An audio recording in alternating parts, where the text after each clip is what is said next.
Hello everyone. आज हम लोग नया चैप्टर स्टार्ट करने जा रहे हैं, वॉल्यूमेट्रिक एनालिसिस। हम लोगों ने अभी तक मोल कांसेप्ट और रेडॉक्स रिएक्शन पढ़ रखा है। इसका हम लोग थोड़ा सा यूज भी करेंगे। जो हम लोगों ने मोल कांसेप्ट या रेडॉक्स रिएक्शन में पढ़ा है उसका यूज भी करेंगे। वॉल्यूमेट्रिक एनालिसिस में हम लोग सबसे पहले पढ़ेंगे इक्विवेलेंट वेट क्या होता है, उसको हम लोग कैसे निकालते हैं, और इक्विवेलेंट वेट निकालने के लिए हमें एक टर्म का जरूरत पड़ता है एन फैक्टर या वैलेंसी फैक्टर, उसके बारे में पढ़ेंगे। और फिर इसी चैप्टर में आगे हम लोग कुछ कंसंट्रेशन टर्म्स के बारे में देखेंगे, कौन कौन से कंसंट्रेशन टर्म्स हम लोग यूज करते हैं। और चैप्टर के लास्ट में हम लोग देखेंगे कि टाइट्रेशंस क्या होता है, कितने तरीके के होते हैं, उस पर कैसे क्वेश्चंस आते हैं। तो आज हम लोग सबसे पहले स्टार्ट करेंगे इक्विवेलेंट वेट के बारे में। तो हेडिंग लगाएंगे इक्विवेलेंट वेट।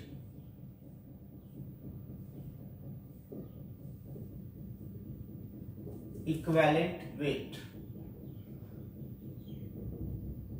इक्विवेलेंट वेट को हम लोग कैसे डिफाइन करते हैं कि मास ऑफ किसी भी एलिमेंट का, ठीक है ना, किसी भी एलिमेंट का जो मास होगा वो कितना रिएक्ट करेगा हाइड्रोजन के साथ या ऑक्सीजन के साथ या क्लोरीन के साथ, उसको हम लोग डिफाइन करते हैं इक्विवेलेंट वेट के फॉर्म में। तो इसका जो पुराना डिफिनेशन था वो कुछ इस तरीके से था कि mass of element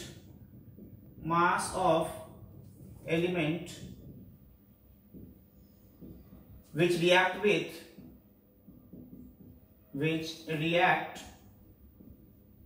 or displace with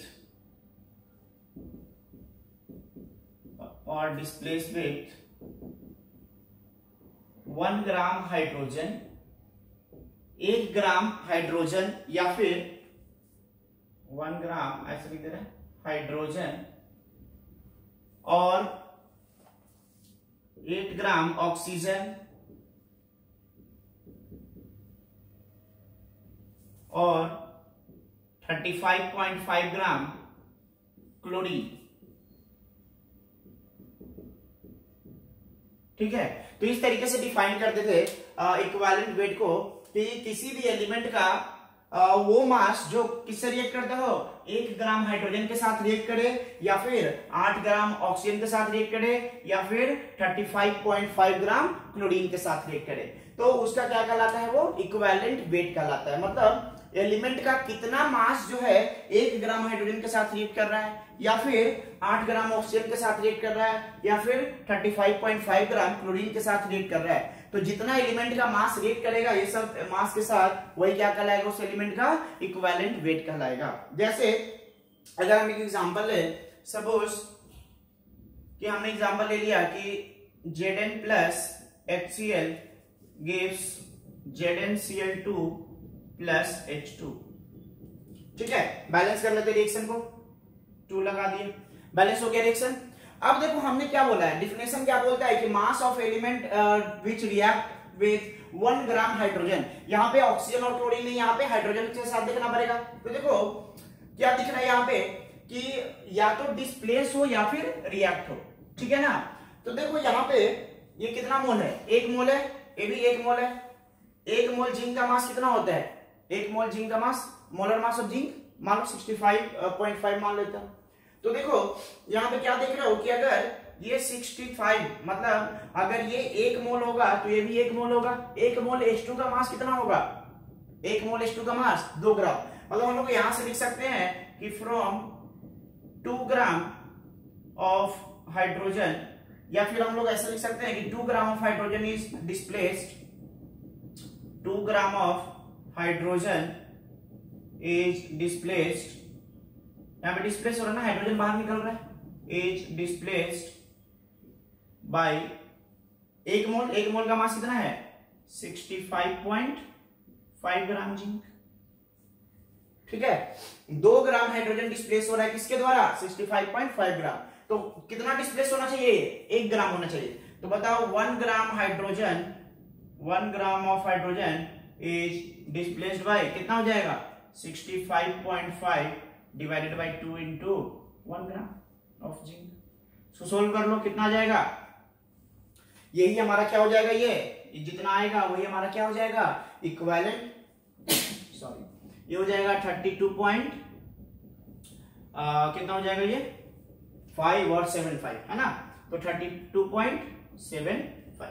तो 32.75 ग्राम क्या हो जाएगा हमारा equivalent weight of zinc. Therefore equivalent weight को अगर हम लोग ग्राम में लिखते हैं तो उसी को हम लोग क्या बोलेंगे, ग्राम इक्विवेलेंट वेट। जैसे मोलर मास को ग्राम में लिखते हैं या मोलिकुलर मास को ग्राम में लिखते हैं तो क्या बोलते हैं उसको, ग्राम मोलिकुलर वेट। तो ये क्या हो जाएगा 32.75 ग्राम क्या हो जाएगा यहाँ पे जिंक का ग्राम equivalent wait. Therefore gram equivalent wait short में EQWT लिख रहा है, मतलब equivalent weight, gram equivalent weight of zinc कितना हो गया 32.75 ग्राम। समझ में आ गई बात। अब दूसरा एक और एग्जांपल ले लेते हैं, जैसे एक ऑक्सीजन के साथ लेते हैं, क्लोरीन के साथ भी लेते हैं। चलो देखो, तो अनदर एग्जांपल अगर हम लोग ऑक्सीजन के साथ ले लें, जैसे मान लो कि मैग्नीशियम रिएक्ट कर रहा है, ठीक है। तो मैग्नीशियम अगर ऑक्सीजन के साथ रिएक्ट करेगा तो क्या बनाएगा, अगर magnesium, another example, magnesium reacts with oxygen to give MgO, ये बनेगा, बैलेंस कर लो 2 और ये हो जाएगा 2। अब देखो यहां पे 2 मोल मैग्नीशियम जो है 1 मोल ऑक्सीजन के साथ रिएक्ट कर रहा है। 2 मोल मैग्नीशियम का मोलर मास कितना होता है, मैग्नीशियम का मोलर मास 24। तो 24 into 2 that is 48 gram magnesium, या फिर ऐसे लिख लो ऑक्सीजन वाले लिखते हैं, 1 मोल O2 का मास कितना हो जाएगा 32। तो 32 gram oxygen reacts with 2 mole Mg का मास कितना होगा 48 होगा ना, 48 ग्राम ऑफ मैग्नीशियम, ठीक है। 32 gram oxygen reacts with 48 gram magnesium. कैसे पता किए, इसका स्टोइकोमेट्रिक कोएफिशिएंट देखकर। देयरफॉर अब बताओ ऑक्सीजन कितना होना चाहिए, 8 ग्राम बताया ना, 8 ग्राम ऑक्सीजन के साथ जितना रिएक्ट करेगा मैग्नीशियम वही उसका क्या हो जाएगा, ग्राम इक्विवेलेंट वेट हो जाएगा। तो बताओ देयरफॉर फ्रॉम 8 ग्राम, ऐसे लिख देते, from 8 gram oxygen, from 32 gram oxygen reacts with इतना, therefore from 8 gram of oxygen कितना मास ऑफ मैग्नीशियम रिएक्ट करेगा 48 divided by 32 into 8 gram of magnesium will react, ठीक है। मतलब क्या हुआ कि अगर 32 ग्राम ऑक्सीजन जो है 48 ग्राम के साथ रिएक्ट कर रहा था तो 8 ही ग्राम क्यों लिए, क्योंकि डिफिनेशन में क्या लिखा था कि 8 ग्राम ऑक्सीजन के साथ जितना कोई भी एलिमेंट रिएक्ट करता है वही क्या कहलाएगा उसका ग्राम इक्विवेलेंट मास। तो इसको सोल्व कर लो 4, इसको डिवाइड कर लो 12, मतलब कितना हो गया 12 ग्राम। मगर आपसे पूछा जाए कि बताओ मैग्नीशियम का ग्राम इक्विवेलेंट वेट कितना होगा तो कितना हो जाएगा 12 ग्राम। तो हम लोग लिख सकते हैं कि therefore gram equivalent weight of magnesium, gram equivalent weight of magnesium कितना हो जाएगा 12 ग्राम। समझना की बात। उसी तरीके से एक और एग्जांपल देख लो क्लोरीन के साथ, जैसे अनदर एग्जांपल, सपोज हमने एल्यूमिनियम को रिएक्शन कराया क्लोरीन के साथ और ये बनाता है मान लो AlCl3, ठीक है, AlCl3 बनाता है। इसको बैलेंस कर लो, इसको बैलेंस करोगे तो ये 2 और ये 3। तो क्या देख रहा है कि 3 मोल क्लोरीन जो है 2 मोल ऑक्सीजन 2 मोल एल्यूमिनियम के साथ रिएक्शन करता है। मतलब हम लोग लिख सकते हैं 3 into molecular mass of Cl2 कितना हो जाएगा 71। 3 into 71 gram of chlorine reacts with 2 into aluminium का मोलर मास कितना होता है 27, तो 2 इंटू 27 ग्राम एल्यूमिनियम, ठीक है। क्लोरीन कितना होना चाहिए 35.5 ग्राम। देयरफॉर 35.5 ग्राम क्लोरीन जो होगा कितना एल्यूमिनियम के साथ रिएक्ट करेगा, तो 2 into 27 divided by 3 into 71 multiplied by 35.5। चलो इसको कैंसिल आउट कर लो, 2 टाइम्स 2 कैंसिल 9, कितना आ गया 9 ग्राम। मतलब आपसे पूछा जाए कि बताओ इक्विवेलेंट वेट ऑफ एल्यूमिनियम कितना हो जाएगा, therefore gram equivalent weight of aluminium equals to 9 gram. Clear है? तो जो हम लोगों ने डिफिनेशन देखा है कि ग्राम इक्विवेलेंट वेट क्या होता है, ग्राम इक्विवेलेंट वेट होता है कि 1 ग्राम किसी भी एलिमेंट का कितना मास जो है वो 1 ग्राम हाइड्रोजन या 8 ग्राम ऑक्सीजन या 35.5 ग्राम क्लोरीन के साथ रिएक्ट करता है, वही उसका क्या कहलाता है, इक्विवेलेंट मास। ठीक है, तो ये जो था बिल्कुल बेसिक डिफिनेशन था, ओल्ड टाइप का था ये। अब देखो जो इक्विवेलेंट मास ये तो एलिमेंट के लिए था, अगर एलिमेंट नहीं है, कोई कंपाउंड है या ऑक्सीडाइजिंग एजेंट है या रिड्यूसिंग एजेंट है या सॉल्ट है, तो फिर हम लोग कैसे कैलकुलेट करेंगे इक्विवेलेंट वेट। तो देखो इक्विवेलेंट वेट कैलकुलेट करने का एक सिंपल सा फॉर्मूला है, इक्विवेलेंट वेट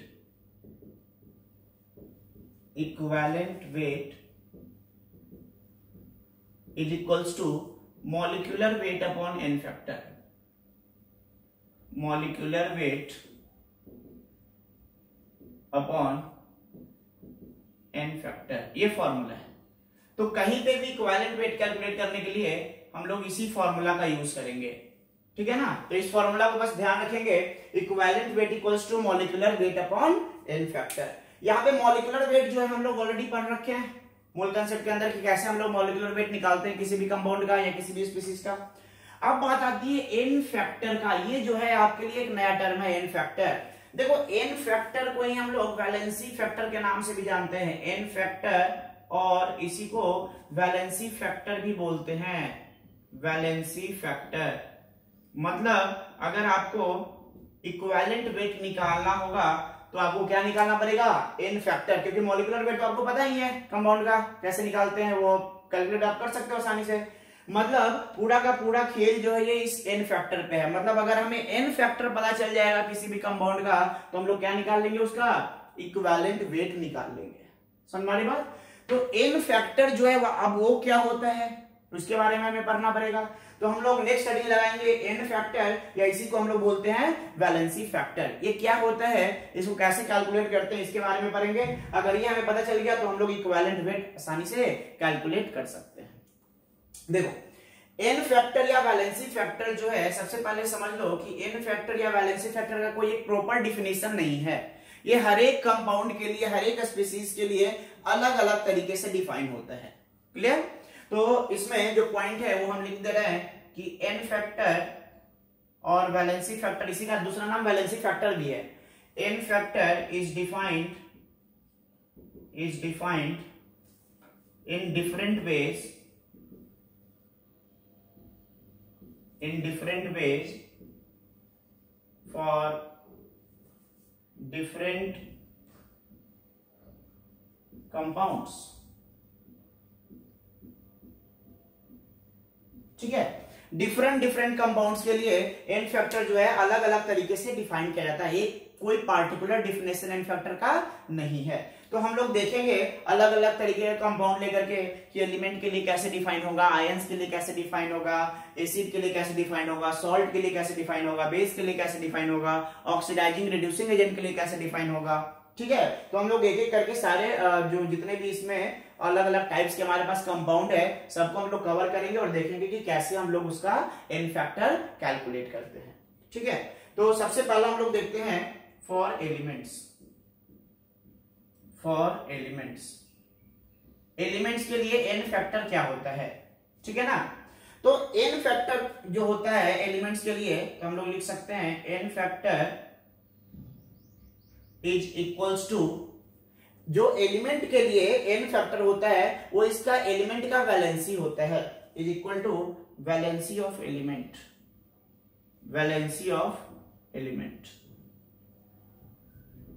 एन फैक्टर क्या होगा एलिमेंट के लिए, जो उसका वैलेंसी होगा वही क्या कहलाएगा, एन फैक्टर कहलाएगा। जैसे एग्जांपल यहां पे अगर हम लिख दे रहे हैं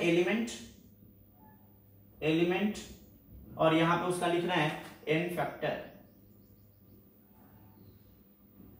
बताओ अगर मान लो सोडियम है, सोडियम का वैलेंसी कितना होता है, अल्कली मेटल का वैलेंसी कितना होता है 1, तो इसका एन फैक्टर कितना हो जाएगा 1। आगे बात समझ में?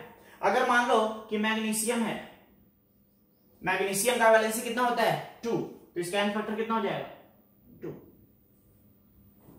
मान लो कि यहां पे फ्लोरीन है, फ्लोरीन का वैलेंसी कितना होता है, फ्लोरीन का वैलेंसी कितना होता है, वैलेंस इलेक्ट्रॉन 7 होता है लेकिन वैलेंसी कितना होगा 8 - 7 दैट इज 1, तो इसका n फैक्टर कितना हो जाएगा 1। सो हमारी बात। एल्यूमिनियम, एल्यूमिनियम में कितना वैलेंस इलेक्ट्रॉन है 3, तो इसका वैलेंसी कितना हो जाएगा 3। मतलब हम लोग ऐसे भी बोल सकते हैं कि अगर मेटल है, अगर कोई मेटल है तो उसमें जितना वैलेंस इलेक्ट्रॉन है वही उसका वैलेंसी हो जाएगा, और अगर कोई नॉन मेटल है तो जितना वैलेंस इलेक्ट्रॉन रहेगा वैलेंसी निकालने के लिए क्या करते हैं 8 से माइनस कर देते हैं। तो हम लोग लिख सकते हैं यहां पे कि फॉर मेटल्स वैलेंसी इक्वल्स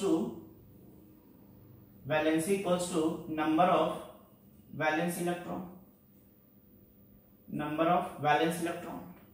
लेकिन वही अगर नॉन मेटल्स के लिए बात करें, फॉर नॉन मेटल्स अगर हम बात कर ले तो क्या हो जाएगा valency equals to 8 minus number of valence electron. ठीक है, तो ये होता है मेटल्स और non metals. This is the general concept, है ना। अब हमारे पास बहुत सारे ऐसे भी एलिमेंट्स है जैसे आयरन, कॉपर, बहुत सारे हमारे पास ऐसे भी एलिमेंट्स है जिसका वैलेंसी क्या होता है अलग अलग होता है। समझ में आ रही बात? जैसे अब पूछ दिया जाए कि आयरन का वैलेंसी कितना होगा, तो आयरन अगर क्यूप्रस में है तो +2 होगा, क्यूप्रिक में है तो +3 होगा। तो अब कैसे निकालेंगे वहां पे, अगर आयरन का पूछ दे कि बताओ इक्विवेलेंट वेट कितना होगा, तो मॉलिक्यूलर वेट तो आयरन का हमें पता है कि 56 ग्राम होता है ना, gram molecular weight. N factor अब उसका 2 ले कि 3 ले कैसे पता करेगा, कैसे पता चलेगा?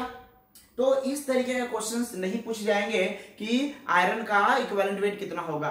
जब भी पूछा जाएगा कि अगर आयरन का इक्विवेलेंट वेट कितना होगा तो किसी पार्टिकुलर रिएक्शन में पूछा जाएगा, तो उस रिएक्शन में आपको देखना पड़ेगा क्या कि वहां पे आयरन का एन फैक्टर 2 आ रहा है या फिर 3 आ रहा है। समझ पारी बात? मतलब जब ये इंडिपेंडेंटली आइसोलेटेड फॉर्म में प्रेजेंट होगा तो इस तरीके से क्वेश्चन अगर पूछा जाएगा तो स्पेसिफाई कर दिया जाएगा कि वो क्यूप्रस है या क्यूप्रिक है, फेरस है या फेरिक है। समझ पारी बात? मतलब वैलेंसी उसका आइडेंटिफाई करके पूछा जाएगा, अदरवाइज इस तरीके के क्वेश्चंस क्या हो जाएंगे, कुछ सेंस नहीं रह जाएगा ऐसे क्वेश्चंस का।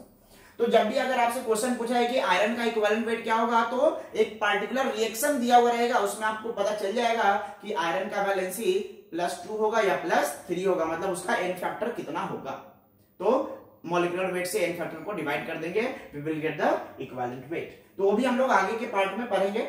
ये हम लोग कब देख रहे हैं, ये हम लोग देख रहे हैं कि जब एलिमेंट्स क्या हो आइसोलेटेड फॉर्म में हो, तो जनरली हम लोग इस तरीके से एन फैक्टर जो होता है वो बैलेंसिंग फैक्टर के बराबर होता है। तो एन फैक्टर इसका 1 हो गया, इसका 2 हो गया, इसका 1 हो गया, इसका 3 हो गया। तो एन फैक्टर अगर हमें पता है तो हम लोग इसका इक्विवेलेंट वेट भी निकाल सकते हैं। यहीं पे निकाल लो इक्विवेलेंट वेट। बताओ सोडियम का मॉलिक्यूलर वेट कितना होता है 23 डिवाइडेड बाय 1 क्या हो जाएगा, इसका इक्विवेलेंट वेट 23 हो जाएगा। मैग्नीशियम का मॉलिक्यूलर मास कितना होता है 24 डिवाइडेड बाय 2 12 ग्राम। फ्लोरीन का उसी तरीके से निकाल लो, एल्यूमिनियम का उसी तरीके से निकाल लो। ठीक है, तो इस तरीके से हम लोग अगर हमें एन फैक्टर पता चल गया तो हम लोग क्या करेंगे, मॉलिक्यूलर वेट से एन फैक्टर को डिवाइड कर देंगे, we will get the equivalent weight. समझ में आ गई बात? तो हम लोग एलिमेंट्स के लिए इक्विवेलेंट वेट कैसे निकालेंगे समझ में आ गया ना। तो मेनली हमें क्या चाहिए, एन फैक्टर चाहिए। तो एलिमेंट्स के लिए एन फैक्टर क्या होता है, वैलेंसी ऑफ दैट एलिमेंट, वही उसका क्या कहलाएगा एन फैक्टर कहलाएगा। दूसरा हम लोग देखते हैं आयंस। आयंस के लिए एन फैक्टर क्या होगा,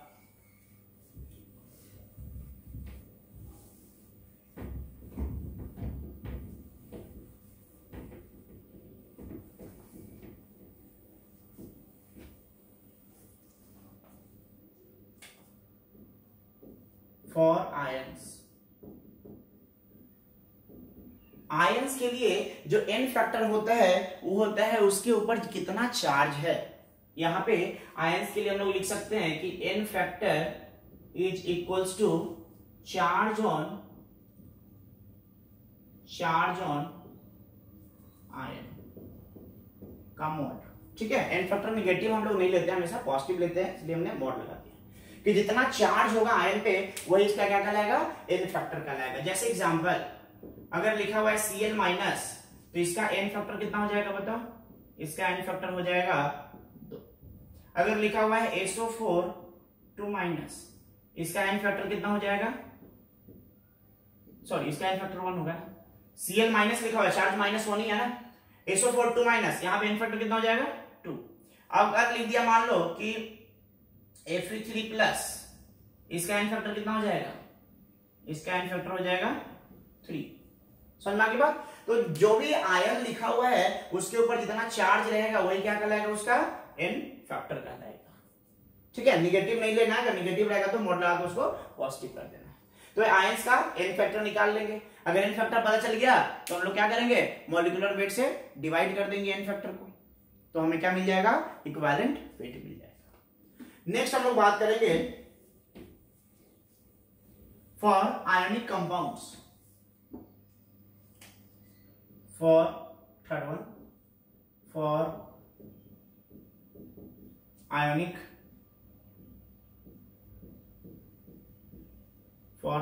कंपाउंड्स। ठीक है, आयनिक कंपाउंड के लिए जैसे n फैक्टर जो होता है आयनिक कंपाउंड का वो होता है n factor is equals to charge जो होता है या तो एनायन पे ले लो या फिर कैटायन पे ले लो, है ना। तो हम लोग लिखेंगे टोटल चार्ज ऑन एनायन और कैटायन, किसी एक ही का लेना है ना, या तो एनायन पे ले लो या तो कैटायन पे ले लो। उस पे जो टोटल चार्ज होगा वही क्या कहलाएगा? उसका n फैक्टर कहलाएगा। जैसे एग्जांपल अगर हम ले लेते हैं सपोज Ca3PO4 होल ट्वाइस, है ना। एक आयनिक कंपाउंड है, सॉल्ट भी है, आयनिक कंपाउंड है ना, कैल्शियम फॉस्फेट। अब देखो कैल्शियम फॉस्फेट को अगर ब्रेक करोगे तो हमें क्या मिलेगा? हमें इसको ब्रेक करके देखते हैं तो हमें मिलेगा Ca2+ और साथ में मिलेगा PO4 3-। इसका कितना मिलेगा? इसका 3 मोल मिलेगा और इसका कितना मिलेगा? 2 मोल मिलेगा। तो ये हमारा कैटायन है और ये हमारा एनायन है। तो टोटल चार्ज ऑन कैटायन कितना हो जाएगा? एक कैटायन पे +2 चार्ज है, हमें मिल कितना रहा है? 3 कैटायन, तो टोटल चार्ज कितना हो जाएगा? 6 + 6। उस तरीके से एनायन पे भी देख लो, एक पे -3 है, 2 पे कितना हो जाएगा? -6, और उसका मॉड ले लेना है, तो दोनों केस में क्या आ रहा है? 6 ही आ रहा है। तो यहां पे बताओ इसका जो n फैक्टर होगा वो कितना हो जाएगा? 3 × 2 मॉड 3 × 2 दैट इज 6। या तो इधर से ले लो या तो इधर से ले लो, या तो कैटायन पे लो या फिर एनायन पे, किसी एक ही पे लेना है। दोनों ऐड कर दो तो 0 हो जाएगा ना भाई, क्योंकि न्यूट्रल स्पीशीज है ना, दोनों ऐड नहीं करना है। या तो इसका लो या फिर इसका लो, तो कितना हो जाएगा? 6। इधर से भी लोगे तो 6, तो n फैक्टर कितना हो गया इसका? 6। अनदर एग्जांपल, जैसे मान लो NaCl का बताओ n फैक्टर कितना हो जाएगा? 1। Na पे भी चार्ज एक है, Cl पे भी चार्ज एक है और दोनों एक ही आइटम है। उस तरीके से अगर हम बात करते हैं CaCO3, इसका बताओ n फैक्टर कितना हो जाएगा? इसका n फैक्टर हो जाएगा 2, क्योंकि कैल्शियम पे +2 चार्ज है और कार्बोनेट पे भी -2 चार्ज है। तो या तो कैटायन ले लो या फिर एनायन ले लो, चार्ज कितना आना है? 2 ही आना है। तो इस तरीके से हम लोग आयनिक कंपाउंड के लिए निकाल लेंगे कि किस तरीके से हम लोग जो है n फैक्टर आयनिक कंपाउंड के लिए कैलकुलेट करेंगे। अब देखो ये सब जितना भी हम लोग n फैक्टर कैलकुलेशन जो कर रहे थे, ये कब का केस है? जब ये आइसोलेटेड फॉर्म में प्रेजेंट होगा। लेकिन अगर मान लो किसी पार्टिकुलर एलिमेंट का या पार्टिकुलर कंपाउंड का अगर n फैक्टर पूछा गया है तो क्या होता है कि that depends on the type of reaction, मतलब n फैक्टर जो है वो चेंज भी करता है। ऐसा जरूरी नहीं कि n फैक्टर फिक्स ही होगा, n factor depends on the type of reaction. Reaction के अकॉर्डिंग जो है n फैक्टर का वैल्यू वो चेंज करता है। जैसे अभी बात कर रहे थे ना कि Fe का +2 लेंगे कि +3 लेंगे, that depends on the reaction कि रिएक्शन कौन सा हो रहा है। ठीक है, तो रिएक्शंस के ऊपर n फैक्टर जो है वो चेंज करता है। तो ये सब जो हमने n फैक्टर लिखा था ये या तो आयंस के लिए या तो एलिमेंट के लिए या फिर आयनिक कंपाउंड के लिए कब है? जब ये आइसोलेटेड फॉर्म में होते हैं, मतलब इंडिपेंडेंटली होते हैं, किसी रिएक्शन में पार्टिसिपेट नहीं कर रहे होते हैं। जब रिएक्शन में पार्टिसिपेट करेंगे तो हो सकता है कि n फैक्टर जो है किसी रिएक्शन में उसी एलिमेंट का या उसी कंपाउंड का किसी रिएक्शन में कुछ और हो, दूसरे रिएक्शन में कुछ और हो जाए। ठीक है, तो हम लोग देखेंगे। तो हम लोग एक नोट का पॉइंट लिखेंगे कि n फैक्टर जो है किसी भी स्पीसीज का वो डिपेंड करता है टाइप ऑफ रिएक्शन, है ना। तो एक नोट का हम लोग पॉइंट लिख रहे हैं, n फैक्टर ऑफ स्पीसीज या कंपाउंड जो भी है depends on the type of reaction,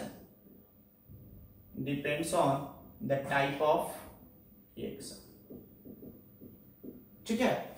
n factor जो है किसी भी स्पीसीज का वो डिपेंड करता है किस पे, टाइप ऑफ रिएक्शन पे, कि कौन सा रिएक्शन है उसके ऊपर डिपेंड करेगा कि n फैक्टर उसका कितना होगा या वैलेंसी फैक्टर उसका कितना होगा। मतलब वैलेंसी फैक्टर जो है कोई एक फिक्स वैल्यू नहीं है, वो रिएक्शन के साथ क्या हो सकता है, चेंज कर सकता है, ठीक है। तो हम लोग अलग अलग टाइप के रिएक्शन देखेंगे और देखेंगे कि उसमें हम लोग एलिमेंट का या स्पीसीज का या जो भी हमारे पास कंपाउंड है उसका हम लोग कैसे जो है n फैक्टर कैलकुलेट कर पाएंगे।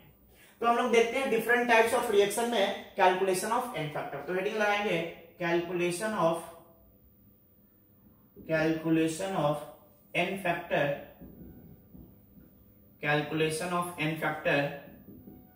in different reactions,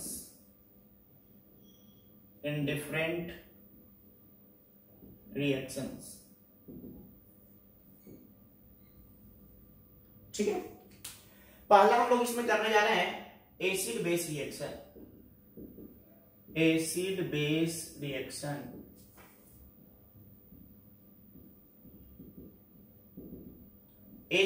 रिएक्शन में देखो, एसिड के लिए जो n फैक्टर होता है वो होता है कि कितना वो H+ आयन रिमूव कर रहा है, मतलब डोनेट कर रहा है या दे रहा है। और बेस के लिए होता है कि कितना वो OH- दे रहा है या कितना H+ एक्सेप्ट कर रहा है, ठीक है।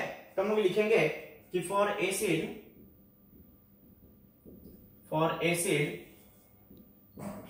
n factor is equals to number of H+ ion replaced,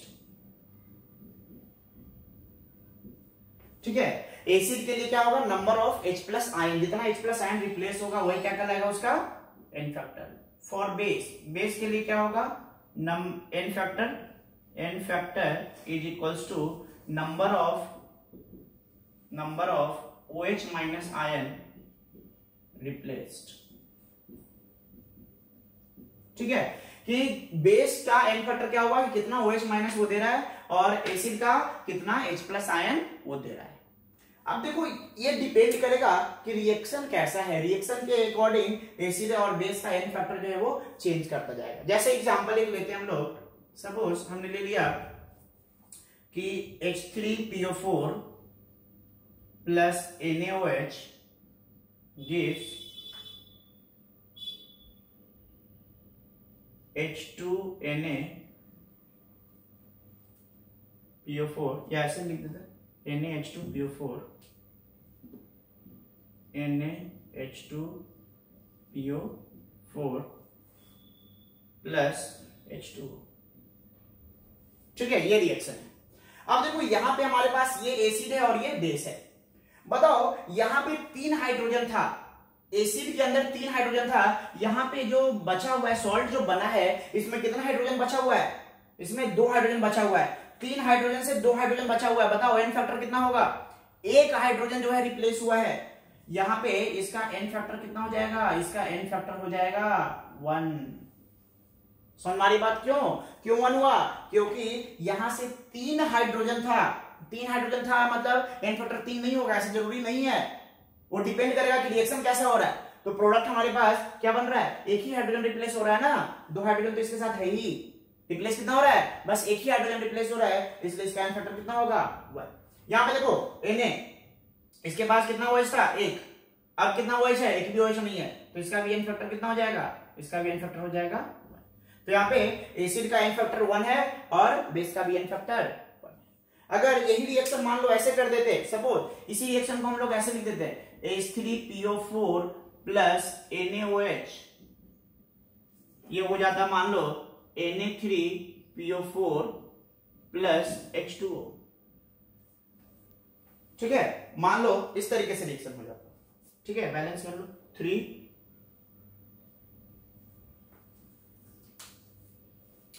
अब देखो इस रिएक्शन में क्या होता कि अगर मान लो ऐसा रिएक्शन हो रहा है तो क्या होता, यहां पे देखो इसमें H3PO4 में PO4 बचा है और क्या एक भी हाइड्रोजन बचा है इसके पास? नहीं बचा है, मतलब तीनों का तीनों हाइड्रोजन क्या हो चुका है? रिप्लेस हो गया है। तो बताओ यहां पे इसका एन फैक्टर कितना हो जाएगा? 3। यहां पे Na है, एक OH था, Na है, एक भी OH नहीं है, इसका एन फैक्टर कितना है? 1। समझ मारी बात? तो देखो रिएक्शन वही है, H3PO4 का NaOH, यहां पे भी H3PO4 प्लस NaOH, लेकिन प्रोडक्ट जो है वो अलग अलग बन रहा है। तो एन फैक्टर जो है दोनों जगह पे क्या हो गया? अलग अलग हो गया। यहाँ पे एन फैक्टर 1 है, यहाँ पे एन फैक्टर 3 है। तो अगर आपसे कोई पूछ दे कि बताओ H3PO4 का एन फैक्टर कितना होगा, H3PO4 का एन फैक्टर कितना होगा, तो क्या बोलोगे? भाई that depends on the reaction, कि रिएक्शन कैसा हो रहा है। अगर आइसोलेटेड फॉर्म में पूछे, जनरली तो ये 3H+ डोनेट कर सकता है, तो हम लोग बोल सकते हैं कि अगर आइसोलेटेड फॉर्म में है तो हम लोग बोल सकते हैं कि एन फैक्टर 3 होगा। लेकिन n factor depends on type of reaction, reaction कौन सा हो रहा है उसके ऊपर डिपेंड करेगा कि उसका एन फैक्टर कितना होगा। क्लियर है बात? समझ में आ गई बात? तो ऐसा नहीं है कि H3PO4 का एन फैक्टर यहाँ पे 3 है तो यहाँ पे भी 3 होगा, यहाँ पे कितना हो गया? 1 हो गया। मतलब क्या कर रहा है? डिपेंड कर रहा है किस पे? Type of reaction. क्लियर है? तो एसिड और बेस का एन फैक्टर समझ में आ गया। एसिड के लिए हम लोग बोलते हैं number of H+ and replaced, या इसी को हम लोग बोलते हैं बेसिसिटी ऑफ एसिड, इसी को बेसिसिटी ऑफ एसिड भी बोलते हैं, बेसिसिटी ऑफ एसिड। और ये जो है इसको बोलते हैं एसिडिटी ऑफ बेस, इसको क्या बोलते हैं? Acidity of base. ठीक है, जो एन फैक्टर है ना एसिड का एन फैक्टर ही क्या कहलाता है? बेसिसिटी ऑफ एसिड कहलाता है। और बेस का एन फैक्टर क्या कहलाता है? एसिडिटी ऑफ बेस कहलाता है। तो कहीं कहीं पे ये टर्म भी आपसे पूछ सकता है कि बेसिसिटी ऑफ एसिड क्या होता है या एसिडिटी ऑफ बेस क्या होता है। तो समझ में आ रहा है क्या है? This is the number of H+ and replaced, that is called as basicity of acid. Number of OH- and replaced called as acidity of base. Clear? तो एसिड बेस रिएक्शन में एन फैक्टर हम लोग कैसे calculate करेंगे, सबको समझ में आया?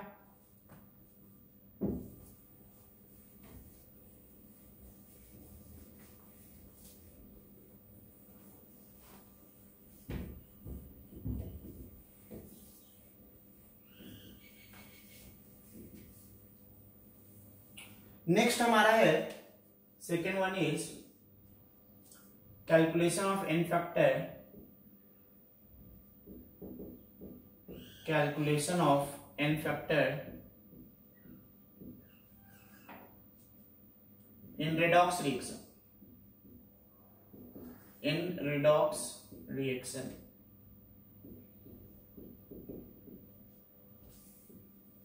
देखो रिडॉक्स रिएक्शन मतलब रिडक्शन भी होगा और ऑक्सीडेशन भी होगा, मतलब हमारे पास ऑक्सीडाइजिंग एजेंट भी होंगे और रिड्यूसिंग एजेंट भी होंगे। तो हम लोग ऑक्सीडाइजिंग एजेंट और रिड्यूसिंग एजेंट के लिए एन फैक्टर को हम लोग कैसे डिफाइन करते हैं पहले वो देख लेते हैं। तो हम लोग लिखते हैं कि for oxidising agent, oxidising agent क्या करता है? दूसरे को ऑक्सीडाइज करता है, खुद क्या होगा? रिड्यूस होगा। खुद रिड्यूस होगा तो बताओ इलेक्ट्रॉन एक्सेप्ट करेगा या गेन करेगा? सॉरी लूज करेगा या गेन करेगा? खुद क्या हो रहा है? रिड्यूस हो रहा है, मतलब गेन कर रहा हो। मतलब हम लोग बोलेंगे कि for oxidising agent n factor जो होता है, n factor is equal to number of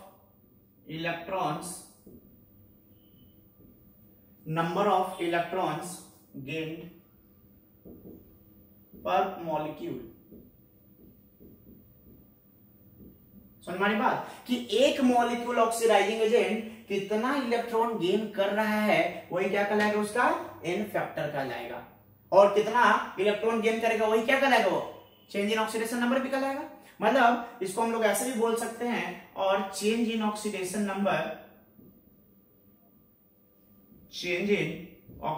number पर मॉलिक्यूल, कि पर मॉलिक्यूल कितना चेंज हो रहा है ऑक्सीडेशन नंबर का वही क्या कहलाएगा? एन फैक्टर कहलाएगा। उस तरीके से अगर हम रिड्यूसिंग एजेंट के लिए बात करें, फॉर रिड्यूसिंग एजेंट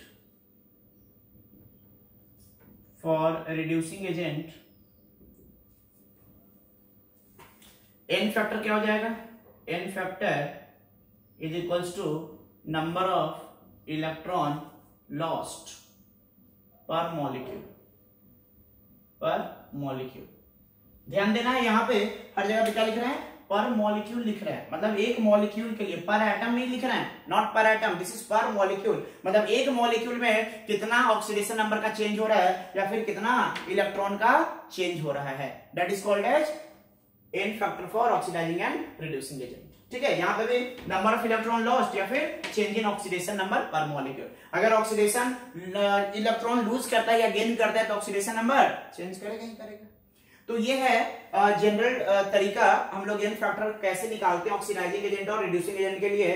तो ऑक्सीडाइजिंग एजेंट के लिए एन फैक्टर जो होता है वो क्या होता है, नंबर ऑफ इलेक्ट्रॉन गेन या फिर चेंज इन ऑक्सीडेशन नंबर पर मॉलिक्यूल। रिड्यूसिंग एजेंट के लिए number of electron lost per molecule या चेंज इन ऑक्सीडेशन नंबर पर मॉलिक्यूल। अब एग्जांपल हम लोग लेते हैं और देखते हैं कि हम लोग कैसे जो है रेडॉक्स रिएक्शन में एन फैक्टर जो है वो कैलकुलेट करेंगे। जैसे एक एग्जांपल हमने लिया MnO4 minus plus Fe2 plus, ये रिएक्ट कर रहा है एसिडिक मीडियम में H plus and it changes into Mn2 plus plus Fe3 plus plus H2। अब आपसे पूछा जाएगा कि बताओ इसका और इसका ऑक्सीडेशन ये एन फैक्टर कैलकुलेट करना है। तो देखो यहां पे मैंगनीज का ऑक्सीडेशन नंबर कितना है, +7। आयरन का कितना है, +2। यहां पे मैंगनीज का कितना हो गया, +2। यहां पे आयरन का कितना हो गया, +3। बताओ यहां पे चेंज कितना हो रहा है, +7 से कहां जा रहा है, +2। +7 से कहां जा रहा है, +2 में जा रहा है ना। बताओ और कितना एटम है, एक ही एटम है, तो +7 से +2 गया, चेंज कितना का हुआ, 5 का चेंज हुआ। एक ही एटम था ना, एक मॉलिक्यूल के अंदर एक ही एटम है, तो इसका एन फैक्टर कितना हो जाएगा, इसका एन फैक्टर हो जाएगा 5। यहां पे देखो +2 से कहां गया, +3 में, चेंज कितना का हो रहा है, 1 का हो रहा है। कितना एटम है, एक ही एटम है, तो चेंज कितना का होगा, 1। एन फैक्टर कितना हो जाएगा यहाँ पे, 1। तो Fe2 प्लस का एन फैक्टर यहाँ पे 1 हो गया, MnO4 माइनस का एन फैक्टर कितना हो गया, +5 हो गया। तो इस तरीके से हम लोग जो है रेडॉक्स रिएक्शन में ऑक्सीडाइजिंग और रिड्यूसिंग एजेंट का एन फैक्टर कैलकुलेट करते हैं। अनदर एग्जांपल, जैसे Cr2 और नीचे लिख दें इसको, Cr2O3 2 minus plus C2O4 2 minus in acidic medium reacts to give Cr3 plus CO2 plus H2। ठीक है, अब बताओ यहां पे इसका एन फैक्टर कितना होगा और इसका एन फैक्टर कितना होगा। देखो सबसे पहले क्या करेंगे, ऑक्सीडेशन नंबर लिख लो। यहां पे ऑक्सीडेशन नंबर कितना है, Cr2O3 2 माइनस में what is the oxidation number of chromium, या फिर इसको ऐसे करो Cr2O7 कर लो, Cr2O7 2 माइनस कर लेते हैं इसको। चलो बताओ यहां पे कितना हो जाएगा ऑक्सीडेशन नंबर क्रोमियम का ऑक्सीडेशन नंबर हो जाएगा 7 × 2 14 -2 6 +6 होगा ना।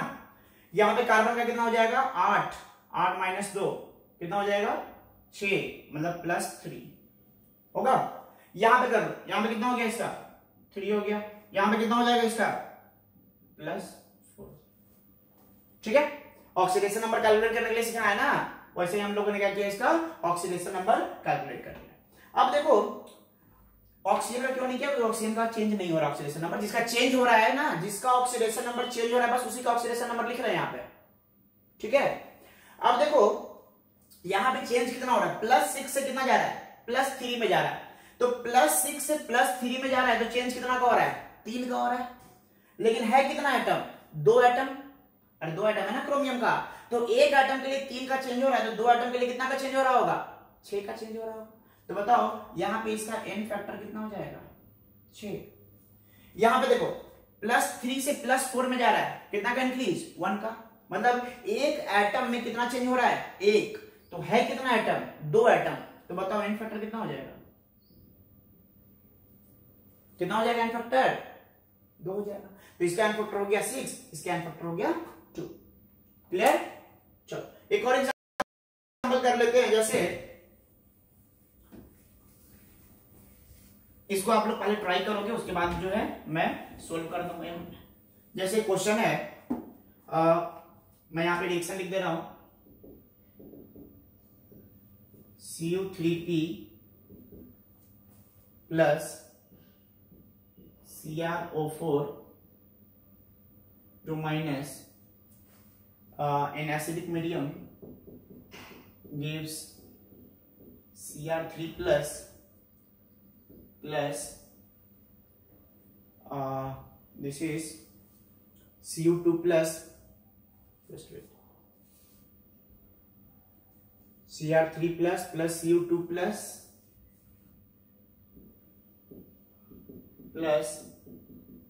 H3PO4। अब जो है आपको इस रिएक्शन में इसका और इसका एन फैक्टर निकालना है, इसका एन फैक्टर निकालना है और इसका एन फैक्टर निकालना है। बताओ कैसे निकालोगे? एन फैक्टर इसका आपको निकालना है और साथ में इसका भी एन फैक्टर। कैसे निकालोगे? सोल्व करो। देखो इस रिएक्शन में आपको दिख रहा होगा कि इसका भी चेंज हो रहा है ऑक्सीडेशन नंबर, इसका भी ऑक्सीडेशन नंबर चेंज हो रहा है ना? देख रहे हो, दोनों का ऑक्सीडेशन नंबर चेंज हो रहा है। तो इस तरीके के रिएक्शंस को, अगर ये भी एक रेडॉक्स रिएक्शन है, तो इस तरीके का अगर रेडॉक्स रिएक्शन आ जाए तो उसमें हम लोग एन फैक्टर जो है वो कैसे कैलकुलेट करेंगे। तो देखो कैसे कैलकुलेट करते हैं हम लोग। फिर से मैं इस रिएक्शन को लिख रहा हूं। रिएक्शन है Cu3p plus CrO4 two minus plus H plus gives Cr3 plus Cu2 plus H3PO4। यही रिएक्शन है। क्या करो इसमें, सबसे पहले ऑक्सीडेशन नंबर लिख लो जिसका इसका ऑक्सीडेशन नंबर चेंज हो रहा है। कॉपर, यहाँ पे फास्फोरस का कितना होगा -1, कॉपर का कितना होगा, सॉरी फास्फोरस का -3, कॉपर का +1, फॉस्फाइड है ना। अब देखो यहाँ पे क्रोमियम, क्रोमियम का कितना हो जाएगा, CrO4 टू माइनस +6 हो जाएगा। यहाँ पे क्रोमियम का कितना है +3, यहाँ पे कॉपर का कितना है +2, यहाँ पे फास्फोरस का कितना है +5। अब देखो जब इसका एन फैक्टर निकालना होगा, इसका एन फैक्टर जब निकालना होगा तो क्या करना पड़ेगा, चेंज इन ऑक्सीडेशन नंबर पर मॉलिक्यूल हम लोग करते हैं। तो देखो कॉपर +1 से कहां जा रहा है, +2 में जा रहा है, ये इंक्रीज हो रहा है। इंक्रीज को प्लस से लिखेंगे, डिक्रीज को माइनस से लिखेंगे, है ना। तो कॉपर जो है Cu+ से कहां जा रहा है, Cu2+ में। तो एक के लिए एक का इंक्रीज हो रहा है, +1 का इंक्रीज हो रहा है, इनटू है कितना 3 आइटम है ना कॉपर। तो हमें पर मॉलिक्यूल निकालना है। तो एक मॉलिक्यूल में 3 आइटम है, एक का हो रहा है +1 से +2, मतलब एक का +1 हो रहा है, और +1 से +2 मतलब एक बढ़ रहा है ना। +1 लिखे और 3 आइटम था तो 3 कर दिए। अब यहां देखो -3 से कहां हो रहा है, +5 हो रहा है। -3 से +5 ये भी इंक्रीज हो रहा है, ये भी क्या हो रहा है, इंक्रीज हो रहा है। तो जब ये भी इंक्रीज हो रहा है तो -3 से +5 कितना का इंक्रीज हो गया, 8 का इंक्रीज हो गया। है कितना, एक ही आइटम है, तो +8 × 1, इसका मॉड ले लेंगे। हो सकता है कभी कभी एक इंक्रीज करे एक डिक्रीज करे, तो एक जगह पे माइनस लगा देंगे, जो डिक्रीज करेगा उसमें माइनस लगा देंगे, जो इंक्रीज करेगा उसमें प्लस लगा देंगे। लेकिन यहाँ पे दोनों इंक्रीज कर रहा है इसलिए दोनों में प्लस नहीं लगाया है। तो बताओ कितना हो गया इसका एन फैक्टर, 3 + 8 कितना हो गया 11। तो इसका एन फैक्टर कितना हो जाएगा, इसका एन फैक्टर हो जाएगा 11। समझ में आ गई बात। चलो इसका एन फैक्टर निकालते हैं। तो +6 से कहां जा रहा है, +3 जा रहा है, +6 से +3 जा रहा है, एक ही आइटम है। तो इसका एन फैक्टर कितना हो जाएगा 3। तो इसका आंसर हो जाएगा 3, इसका हो जाएगा 11। आगे बात समझ में, okay. Right one more example. इसी टाइप का एक और क्वेश्चन देते हैं आपको करने के लिए। लिखेंगे, क्वेश्चन है Cu2s plus Cr2O7 two minus it gives Cu2 plus SO2 plus Cr3 plus। एक कोई रिएक्शन है रेडॉक्स रिएक्शन, इसमें आपको n फैक्टर निकालना है। क्वेश्चन है find n factor of CO2S है ना। क्यूप्रस सल्फाइड का जो है आपको n फैक्टर निकालना है। कैसे करोगे? तो देखो, सबसे पहला काम है हमारे पास रिएक्शन लिख करके आइडेंटिफाई कर लेना कि किसका किसका ऑक्सीडेशन नंबर जो है वो चेंज हो रहा है। CO2 plus SO2 plus Cr3 plus.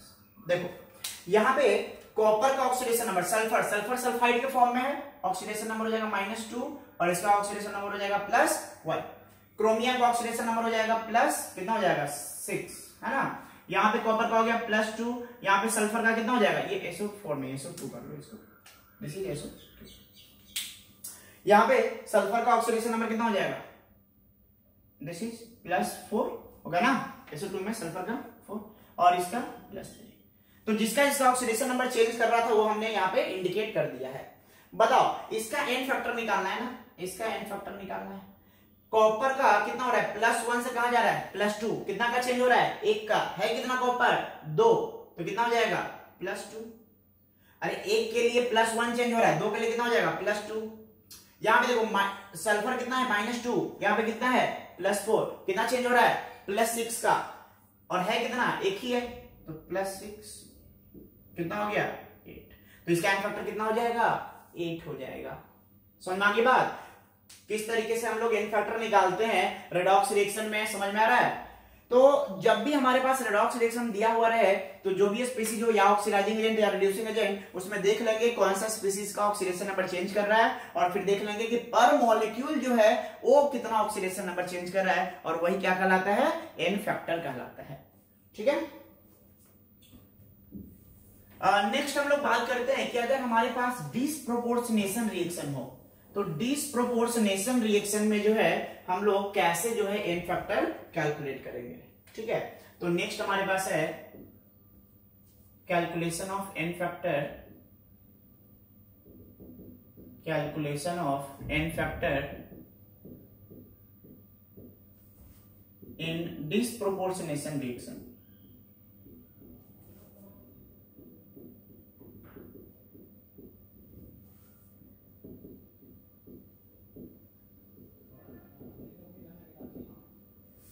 ठीक है, डिसप्रोपोर्शनेशन रिएक्शन में हम लोग जो है वो n फैक्टर कैसे कैलकुलेट करेंगे। तो डिसप्रोपोर्शनेशन रिएक्शन क्या होता है, समझ में आ रहा है बात, कि वैसा रिएक्शन जिसमें क्या हो सेमी एलिमेंट का ऑक्सीडेशन भी हो और सेमी एलिमेंट का रिडक्शन भी हो। तो इस तरीके के रिएक्शन को हम लोग क्या बोलते हैं, डिसप्रोपोर्शनेशन रिएक्शन। जैसे हम एक एग्जांपल लेते हैं यहाँ पे कि Br2 जो है in presence of basic medium it changes into Br minus plus BrO3 minus, ठीक है, प्लस H2।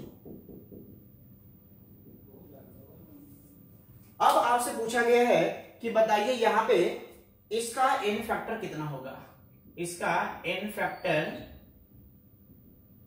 कितना होगा। ठीक है ना, तो इस Br2 का n फैक्टर निकालना है। ये एक डिसप्रोपोर्शनेशन रिएक्शन है, आप चेक कर सकते हो, इसका रिडक्शन भी हो रहा है और इसका ऑक्सीडेशन भी हो रहा है। तो क्या करेंगे इस तरीके के रिएक्शन में, सबसे पहले हम लोग रिएक्शन को बैलेंस करेंगे, है ना। बैलेंसिंग ऑफ रेडॉक्स रिएक्शन हम लोगों ने पढ़ रखा है, तो हम लोग बैलेंस करेंगे रिएक्शन को। तो देखो यहाँ पे ऑक्सीडेशन नंबर है इसका 0, यहाँ पे ऑक्सीडेशन नंबर है -1, यहाँ पे ऑक्सीडेशन नंबर है +5, यही है ना +5। तो बताओ ये हमारा रिडक्शन हो गया और ये ऑक्सीडेशन हो गया। तो हम लोग अलग अलग पहले सेपरेट कर लेंगे। तो क्या करेंगे, first we have to balance this disproportionation reaction. तो हम लोग लिखेंगे oxidation half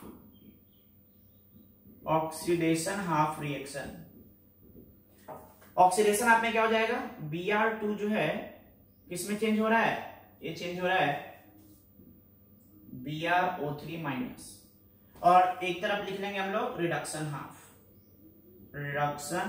reaction. Reduction half में क्या हो रहा है, Br2 जो है that changes into Br minus, है ना। अब दोनों को अलग अलग बैलेंस कर लो, जैसे हम लोगों ने बैलेंसिंग वाला सीखा है। तो यहाँ पे क्या कर देंगे, यहाँ पे 2BrO3 माइनस हो जाएगा और इधर में 3 दूनी 6 है ना, तो 6OH माइनस जो है हम लोग इधर, सॉरी H2O ना, 6H2O जो है हम लोग इधर ऐड कर देंगे, 6H2O हम लोग ऐड कर देंगे और इधर 12OH माइनस ऐड कर देंगे। तो ये हमारा बैलेंस हो गया। अब चार्ज बैलेंस कर लेना, यहाँ पे देख लो, यहाँ पे बस 2 कर देंगे। अब चार्ज बैलेंस कर लो, इधर हो गया -12 और इधर है -2, तो क्या करोगे 10 इलेक्ट्रॉन, और इसमें कितना कर दोगे, यहाँ पे 2 इलेक्ट्रॉन हो जाएगा। तो नंबर ऑफ इलेक्ट्रॉन हम लोग को क्या करना है, इक्वल करना है। तो यहाँ पे कितना करते हैं, 5 से मल्टीप्लाई कर दे तो 5 दूनी 10 इलेक्ट्रॉन यहाँ भी हो जाएगा। तो ओवरऑल रिएक्शन जो हमारा बन गया वो क्या बन गया, इसमें 5 Br2 और 1 Br2, 6 Br2 plus 12OH minus, ये क्या हो जाएगा 2 BrO3 minus plus 10 Br minus plus 6H2। ये हमारा है रिएक्शन। अब देखो बैलेंस रिएक्शन करने के लिए इसको यहां पे देख रहे हो, सिंपलेस्ट कोफिशिएंट नहीं है, सिंपलेस्ट होल नंबर होना चाहिए ना। इसमें देखो 2 सब में कॉमन आ रहा है, तो इसको 2 से सबको डिवाइड कर दो तो कितना बच जाएगा 3 Br2 plus 6OH minus gives BrO3 minus plus 5 Br minus plus 3H2O। ये हमारे पास बैलेंस रिएक्शन आ चुका है। अब देखो जब बैलेंस रिएक्शन आ गया तो हम लोगों ने क्या करा था कि पर मोल जो है कितना इलेक्ट्रॉन लूज कर रहा है या फिर गेन कर रहा है। तो देखो यहां पे हमने क्या देखा, कितना इलेक्ट्रॉन का लॉस या गेन हो रहा है, 10 मोल इलेक्ट्रॉन का लॉस हो रहा है ना। यहाँ पे 10 मोल इलेक्ट्रॉन का गेन हो रहा था, तो टोटल कितना हो गया 10 प्लस 10 20 होगा क्या, नहीं, अरे ये जो 10 लूज किया ना वही वाला 10 ये एक्सेप्ट कर लिया, समझ रही बात। तो टोटल कितना इलेक्ट्रॉन का हेर फेर हुआ है, 10 ही इलेक्ट्रॉन है। बताओ यहाँ पे 6 मोल के लिए कितना मोल इलेक्ट्रॉन लूज हुआ 10, तो 1 के लिए कितना हो जाएगा, या फिर ये हाफ हमने कर दिया ना, तो हाफ करेंगे तो कितना हो जाएगा 10 की जगह पे 5 हो जाएगा। मतलब हम लोग इसका अगर एन फैक्टर निकालना होगा तो हम लोग कैसे निकालेंगे, हम लोग बोलेंगे क्या कि 6 मोल Br2 के लिए 6 मोल Br2 के लिए 10 मोल इलेक्ट्रॉन का क्या हो रहा था, ट्रांसफर हो रहा था, मतलब 10 मोल इलेक्ट्रॉन लूज कर रहा है और 10 मोल गेन भी कर रहा है। तो 1 मोल Br2 के लिए कितना हो जाएगा, 1 मोल Br2 के लिए हो जाएगा 10/6 दैट इज 5/3। समझ गए बात। तो इसका एन फैक्टर कितना हो जाएगा, इसका एन फैक्टर हो जाएगा 5/3। आया समझ में नहीं आया। तो हम लोग को डिसप्रोपोर्शनेशन रिएक्शन में जब एन फैक्टर निकालना होगा तो क्या करना पड़ेगा, पहले रिएक्शन को बैलेंस कर लेंगे और देखेंगे बैलेंस करते समय कि ये 10 इलेक्ट्रॉन या कितना इलेक्ट्रॉन आ रहा है। जैसे यहाँ पे 10 इलेक्ट्रॉन आया था और 10 इलेक्ट्रॉन आया, यहाँ पे एक कितना आया 6 आया, तो 6 के लिए 10 इलेक्ट्रॉन है तो 1 के लिए कितना हो जाएगा 10/6। ये हमारा क्या हो जाएगा, इसका एन फैक्टर हो जाएगा। इसलिए जब देखो हम लोग ने बैलेंसिंग ऑफ रेडॉक्स रिएक्शन जब पढ़ा था तो हमने आपको बताया था कि आयन इलेक्ट्रॉन मेथड से ही बैलेंस करना सीखो। क्यों बताया था, समझ में आ रही है बात, ताकि यहाँ पे हमें पता चल जाएगा कि कितना इलेक्ट्रॉन जो है वो ट्रांसफर हो रहा था। तो यहाँ पे आयन इलेक्ट्रॉन मेथड की वजह हेल्प से अगर हम लोग बैलेंस करेंगे तो हमें पता चल जाएगा कि कितना इलेक्ट्रॉन जो है वो ट्रांसफर हो रहा था, तो हमें एन फैक्टर कैलकुलेट करने में आसानी होगा। तो इस तरीके से हम लोगों ने देखा कि कैसे जो है हम लोग अलग अलग रिएक्शंस में और अलग अलग स्पीशीज के लिए जो है हम लोग एन फैक्टर कैलकुलेट कर सकते हैं। और एक बार जब एन फैक्टर कैलकुलेट हो जाएगा तो हम लोग क्या कर सकते हैं, इक्विवेलेंट वेट भी कैलकुलेट कर सकते हैं। कैसे, मॉलिक्यूलर वेट से एन फैक्टर को डिवाइड करके। ठीक है, तो आज के लिए हम लोग यहीं पे स्टॉप करते हैं। Thank you.